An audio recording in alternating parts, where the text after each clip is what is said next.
തിരുവനന്തപുരം വിളപ്പിൽശാല നൂലിയോട് വാർഡിലെ ഇരട്ടക്കുളത്തിലെ വയോജന പാർക്ക് മഴയിൽ തകർന്നു. ഇടതുപക്ഷം നേതൃത്വം നൽകുന്ന വിളപ്പിൽശാല ഗ്രാമപഞ്ചായത്തിന്റെ 58 ലക്ഷം രൂപയുടെ പദ്ധതിയാണ് മഴയിൽ നിലം പൊത്തിയത്.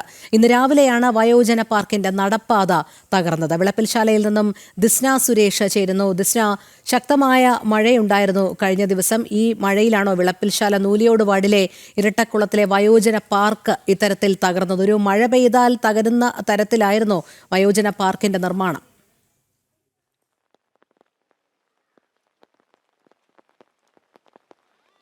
തീർച്ചയായും രോഹിണി സൂചിപ്പിച്ചതുപോലെ തന്നെ നിർമ്മാണ പദ്ധതികൾ തകൃതിയായി നടക്കുന്നു. പക്ഷേ അത് ജനങ്ങൾക്ക് ഉപകാരപ്രദമാകുന്ന തരത്തിലാണോ എന്നത് സംശയിക്കേണ്ടതുണ്ട്. എനിക്ക് പിന്നിൽ കാണുന്ന ഈ ദൃശ്യങ്ങളിൽ നിന്ന് അത് വളരെ വ്യക്തമാകുന്നുണ്ട്. അതായത് വയോജന പാർക്കിന്റെ നടപ്പാത, ഇന്റർലോക്ക് ഉപയോഗിച്ച് നിർമ്മിച്ച നടപ്പാതയാണ് ഈ ഒരു മഴയിൽ തകർന്നത് എടുത്തു പറയേണ്ടത്.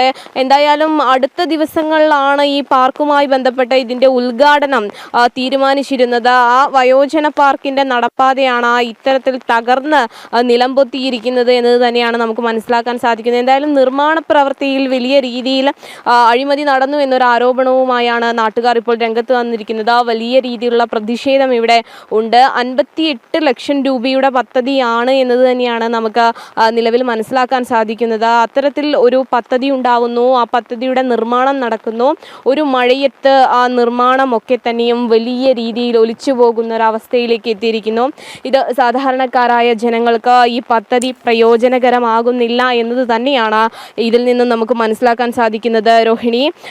മാത്രമല്ല, ഇതിനോട് ചേർന്ന് നിർമ്മിച്ചിരിക്കുന്ന ഈ കമ്പിവേലികൾ പിന്നീട് മുറിച്ചു മാറ്റാനുള്ളൊരു ശ്രമവും പഞ്ചായത്തിൻ്റെ ഭാഗത്തു നിന്ന് നടന്നു. കാരണം കൂടുതൽ രീതിയിൽ ഈ നിർമ്മിതി തകരരുത് എന്നൊരു വിചാരിച്ചിട്ടാവാം അത്തരത്തിലൊരു പ്രവർത്തനം നടന്നത്. ചേട്ടാ, ജനങ്ങൾക്ക് പ്രയോജനകരമാവേണ്ട പദ്ധതി വലിയ രീതിയിൽ ഫണ്ട് ഉപയോഗിച്ച് നടത്തി, ഫേസ്ബുക്കിലടക്കം നിരവധി പോസ്റ്റുകൾ ഇട്ട് ജനങ്ങൾക്ക് ഉപകാരപ്രദമായ പദ്ധതി എന്ന രീതിയിൽ വിപുലീകരിച്ച ഒരു പദ്ധതിയാണ് ഒരു മഴയത്ത് ഇത്തരത്തിൽ നിലംപൊത്തിയിരിക്കുന്നത്, അല്ലേ? അതെ, വളരെ ജനപ്രദമായ രീതിയിൽ നടത്തണമെന്ന് ഉദ്ദേശിച്ചത്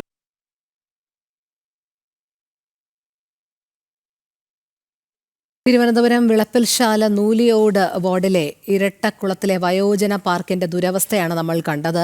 മഴയിൽ തകർന്നിരിക്കുകയാണ് ഈ പാർക്ക്. ഇടതുപക്ഷം നേതൃത്വം നൽകുന്ന വിളപ്പിൽശാല ഗ്രാമപഞ്ചായത്തിന്റെ 58 ലക്ഷം രൂപയുടെ പദ്ധതിയാണ് ഇത്തരത്തിൽ മഴയിൽ നിലം പൊത്തിയത്. വലിയ കൊട്ടിഘോഷത്തോടെയൊക്കെ കൂടിയാണ് ഇതിന്റെ നിർമ്മാണ പ്രവൃത്തികൾ ആരംഭിച്ചത്. പക്ഷേ ആ നടപ്പാതയുടെ ഒരു ഭാഗം, ഇന്റർലോക്ക് മുഴുവൻ ഇടിഞ്ഞ് താഴ്ന്നിരിക്കുന്ന ഒരു സാഹചര്യം തന്നെയാണ് കാണാൻ കഴിയുന്നത്. കൃത്യമായ നിർമ്മാണ പ്രവൃത്തികളില്ലാത്തതിന്റെ അടിസ്ഥാനത്തിലാണ് ഇത് വന്നത് എന്ന് തന്നെയാണ് മനസ്സിലാക്കേണ്ടത്.